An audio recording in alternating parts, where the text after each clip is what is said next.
Cuando... Y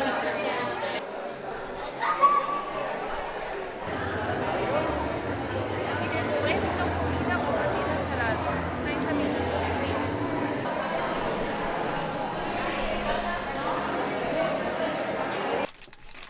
Want me to do it now, or you want to wait till we're... Now would be perfect so it's not a bumpy road.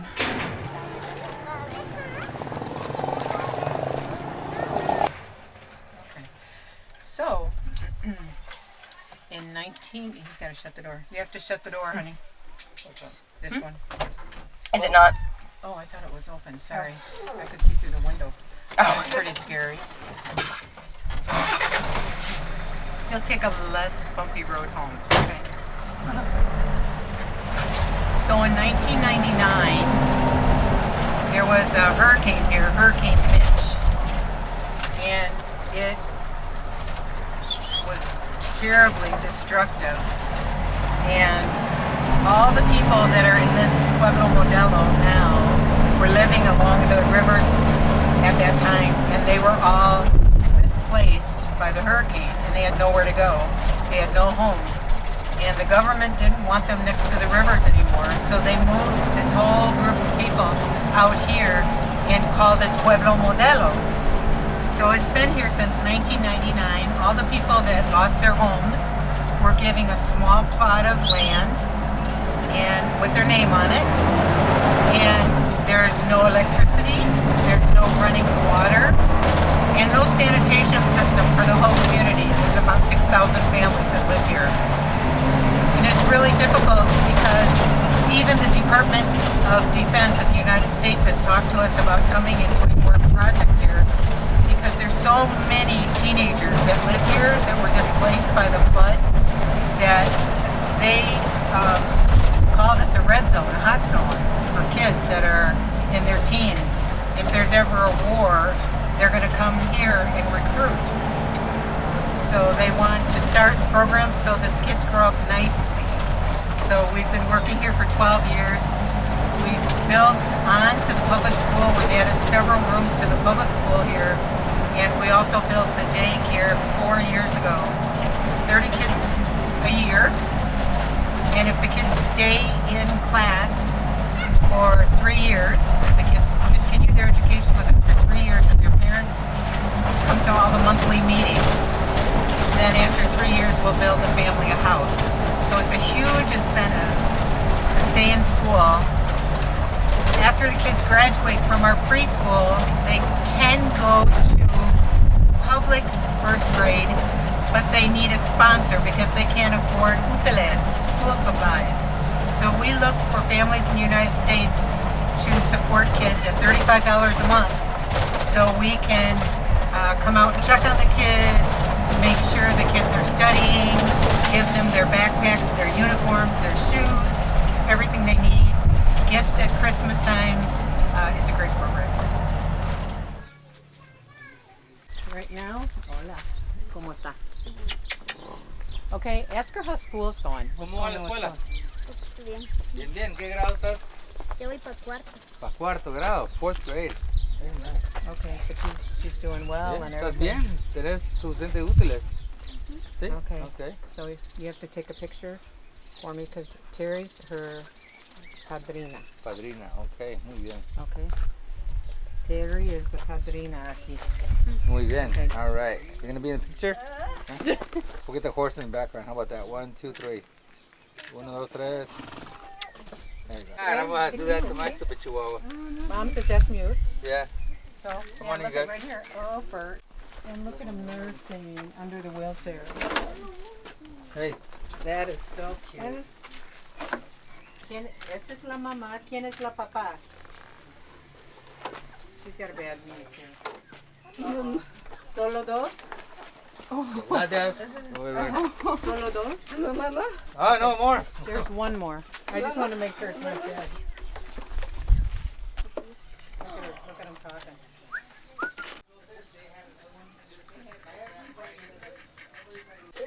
El de aquí de... Okay. That's Oh, el calabarga el de Zacapaneco. Ajá. No, de allá. No, de aquí. Ah, a grabar subiendo ese censo. Sí, bueno, mira. Sí, ese subido. Pero no lo puedo subir para adelante, sino lo que sube para atrás. Como como puedas. Y la razón por qué ella quiere que lo hagas es que estos dos muchachos van a publicar esto y te van a buscar ayuda. Conmigo, ¿Sí? solo con mi gente. Porque yo busco por una persona a pagar su transporte todos los Para volar. días. Okay. Lo que estamos hablando, ella te quiere buscar ayuda.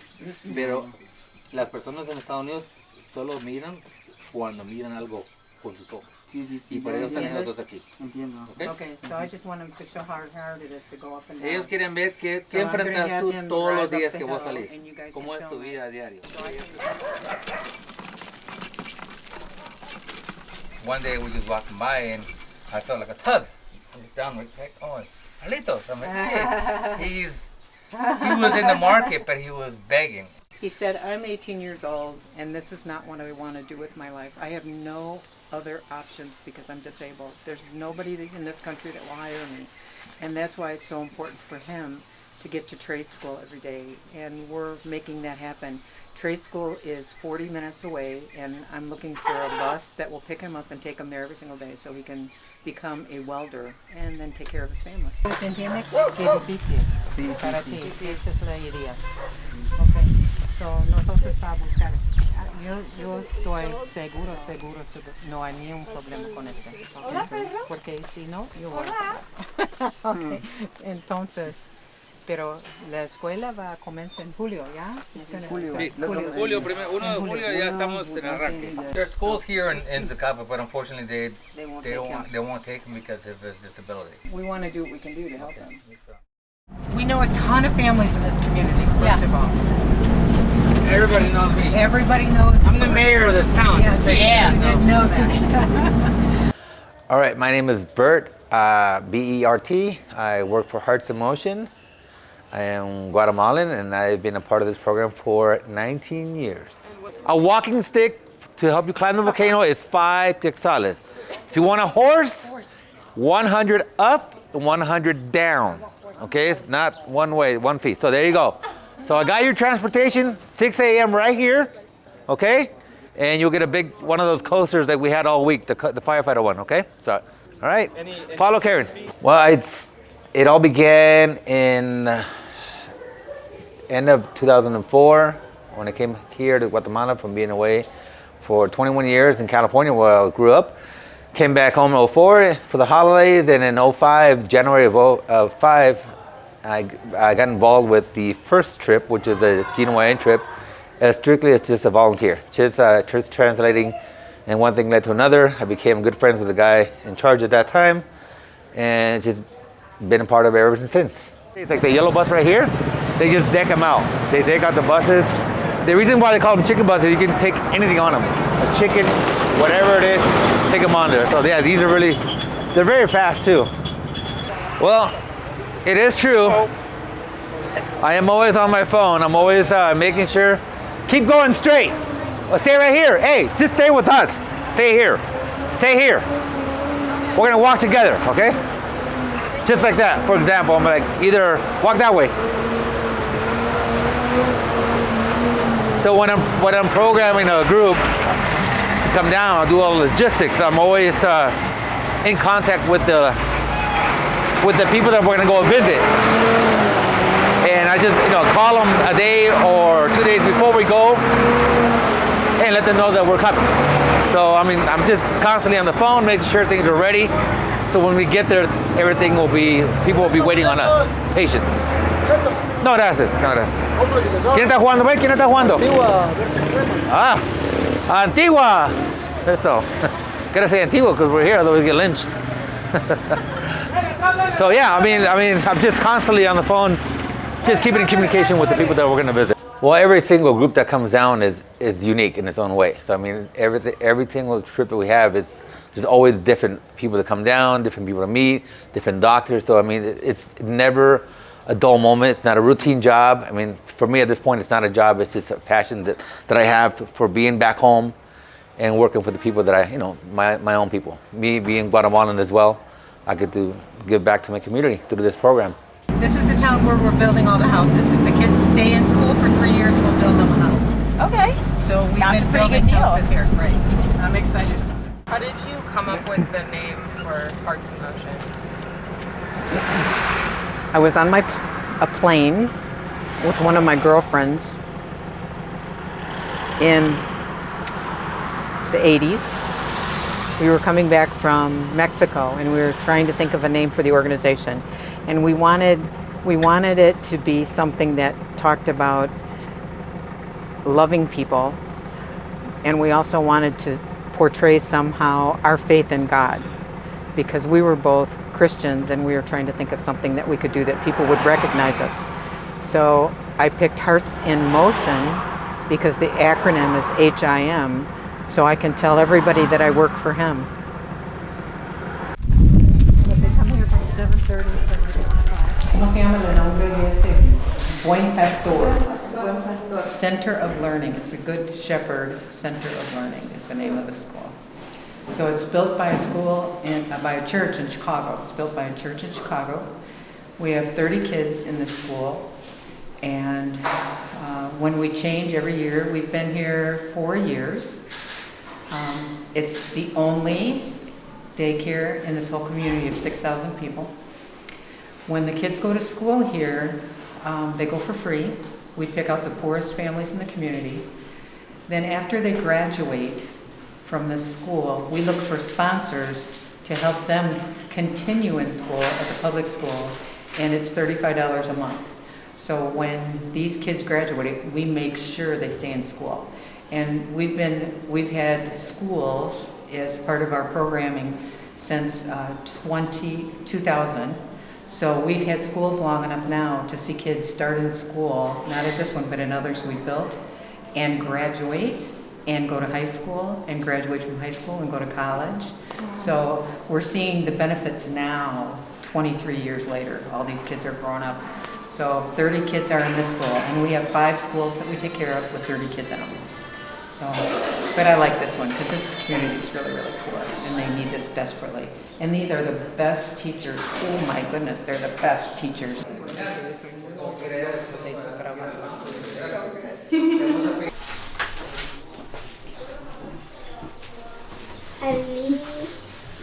Olis queda en aire, le dijo abuelita Osa, y eso hizo el pequeño oso. One of my friends from Philly, her name is Terry, she decided that she's a retired teacher and who loves to read, and she loves kids. And so she decided that what she would like to gift Hearts in Motion is a library for kids in this community. And Dulce, her name is our librarian, and she's awesome. And she's been working here. This has been open 1 year. And so they have about 30 kids a week that come here and learn how to read, and kids that can check out the books that are here. And we're always collecting new Spanish books, but there's a lot. So I'm pretty proud of this because there are no libraries here. So this is awesome. Ustedes leen muy bien. Sí, gracias. Thank you. Gracias. Gracias.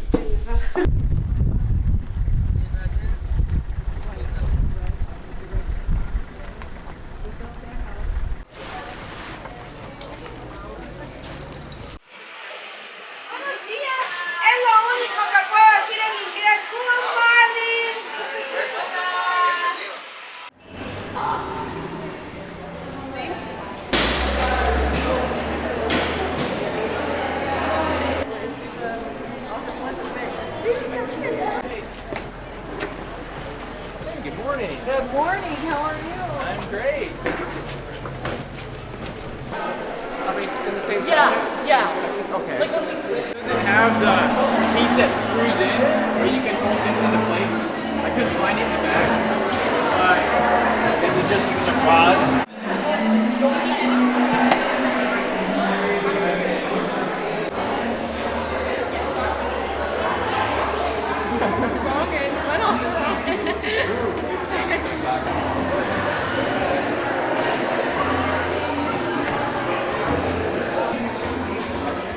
Help each other, have a great day, make it a good experience. Make it a better, it is a good experience, make it a better experience. Enjoy yourselves and be safe. This hard needle, so be careful. If you're not sure what you should do, don't ask. Yeah, but But sometimes, because there's someone else who's handing out like little papers and stuff. Yeah. No, that's not ours. So sometimes they'll try to hand you this paper number. My name is Shay McCarran. I heard about Hearts in Motion from Dr. Kathy Bierman. I was in her Bio 333 class at WSU. It was Human Health, Nutrition, and Disease. I'm a pre-med medical anthropology student. I was an undergrad just recently. I graduated about 2 weeks ago. But during her class, she mentioned at the beginning of the semester that this was going to be a potential and that they hadn't been able to do it because of COVID for the past couple of years. So of course I was naturally really excited. Kind of my whole shtick is not wanting to be part of the bureaucracy of Western medicine so that I can go to where it's really needed. That way it's available to all the people who actually need it. So it was an opportunity. I already told her from the beginning, I was like, I want to do that, I'm going to do that, that's going to happen. And she understood and kept me in mind. So He's anemic. He's been running around all day, so he's so very weak. I really enjoy medicine very, very much, and anthropology encompasses so much because it is the study of humanities, right? It's the most humane of the sciences and the most scientific of the humanities. And I find it's very important to take topics, even if it's STEM, and know how to tie that into the humanity aspect of it, because that's the only reason we're studying anything that we do, right? It's for the betterment and the further understanding of humans and how we interact with each other. So archaeology is all about the past. It's all about creating that context out of what we don't know to kind of construct what our histories are, what our ancestries are. And there is a real importance in that, because a lot of our medicines, a lot of the traditions that we get are from our ancestors. And it's not just the colonialism that we see around us today. There's so much more than that. You've got people who existed for thousands of years, upwards of 14,000 years or more. We found, hominids who are 3 million, 4 million years old almost. And there's an importance in knowing how they interacted with the environment around them.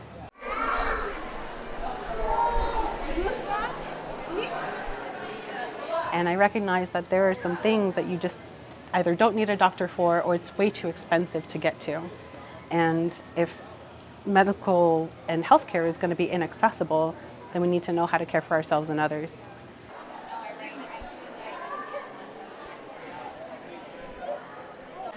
Todos juntos. Usted echa el pez a nadar. ¿Al agua? En el agua. Sí. Pero tiene que dar comida.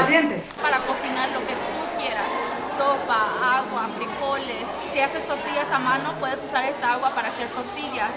Y esta agua ya tiene todo el hierro y lo vas a echar a la comida. Y también, si quieres, te puedes tomar la agua, pero espera que se enfríe, o si no, luego se van a quemar. Sí. Muchas gracias. Ten un buen día. Today I'm with the education for the iron fish. A lot of people here are anemic, and we provide this fish with some citric acid to help cook their foods. You boil it for 10 minutes.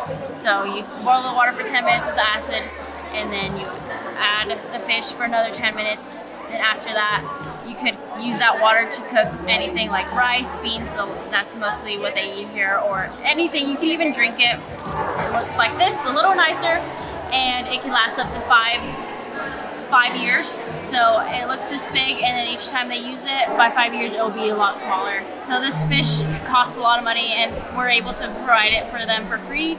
And not a lot of people know they're anemic. So by doing these clinics, they're able to come check their blood levels, both diabetic, if they're diabetic, if they have anemia.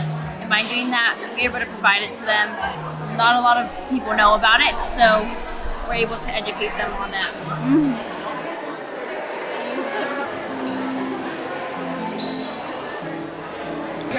Okay, that's fine. Joining PMAT 5, 2:30, PMAT 5, team. Got it. My name is Kathy Bierman. I'm a faculty member in the School of Biological Sciences, and I co-direct Hearts in Motion with Sonia Lopez. And we have what's called the Lucky Iron Fish Project, and we're testing for iron deficiency anemia. We do two measures, hematocrit, and hemoglobin. So we have a centrifuge and we have what are called hemocus. And we take just a little bit of blood using a capillary tube and a cuvette. And then we have people who run those machines, and we use World Health Organization standards to determine iron deficiency anemia. The cool part about this project is that if somebody is anemic, when you live somewhere like Guatemala, it's very difficult and very expensive to get iron supplements. So we give them what's called a lucky iron fish, which is something you cook with. It's very easy to use. So you take a pot of boiling water and you put a little bit of citric acid in, which they don't have, but we bring, and we give them a baggie.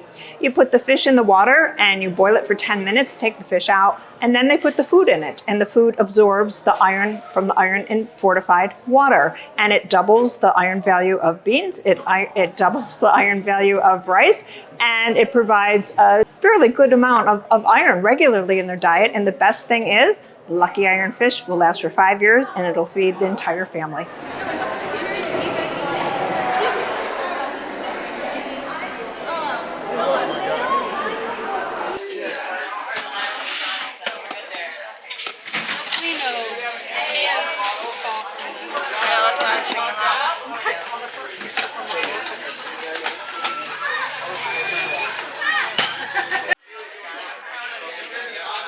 It's a video, but that's really cute. I heard about Hearts in Motion from my professor, Kathy Bierman. I was taking her Bio 333, which is nutrition, and essentially she showed a presentation over what essentially this mission trip is, medical mission trip is, and truthfully I just wanted to do it immediately because I feel very connected and very passionate about the healthcare field and helping others that don't have access to healthcare.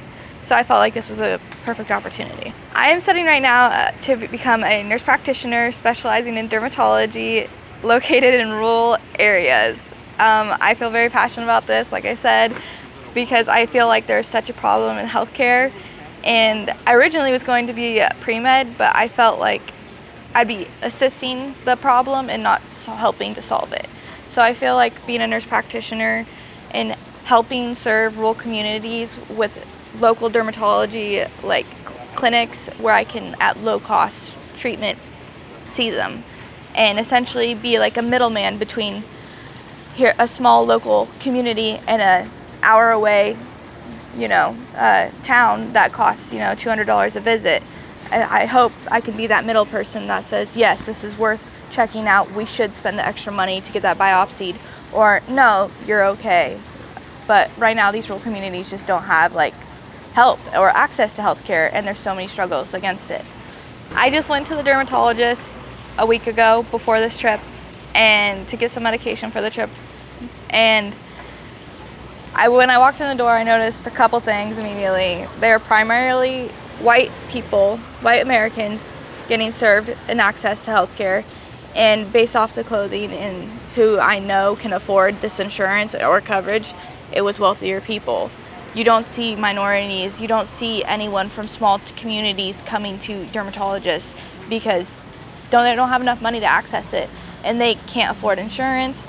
And that's something that my family experienced. We didn't have insurance, and so I haven't been to the dentist. Well, now I have insurance, but 2 years ago I hadn't been to the dentist for 6 years. So same with dermatologists. This was my first visit ever to the dermatologist. So it goes to show you the healthcare system's set up against you. It's not there for everyone, and that's what I hope I can fix. Doctors see the people that can afford it, or the people that have access to the healthcare. They don't see the people that actually need desperately the medical care that they need. They see people that can afford it, and that's very different, because people that can afford it are probably just going for a checkup. As people in these communities that we're helping here in Guatemala, they need healthcare. With the dentist, for instance, their mouth is completely rotten and they need healthcare, yet they have no access to it. So there's just inequality within the healthcare system, and if we're trying to be progressive and moving forward in the healthcare system or in our society, we have to take steps to make that equality equal. And that's essentially why I did not want to be a doctor. After being here, I immediately was taken back about how like supportive every family member is, every community member, every like person in this town or any town that we go to, and how supportive they are of each other, even though they don't have access to most things, healthy drinking water, safe drinking water, healthy food. It's so unfortunate, but they have no idea, and you don't see that in the States. You see people that get upset when they're waiting for more than 30 minutes at a doctor's office. And here, they're more than thankful just to even be in your presence. I mean, I can't speak Spanish very well, but I smile at them and that's enough. And that just brings a lot of joy, and I didn't expect that. ¿Cómo se dice?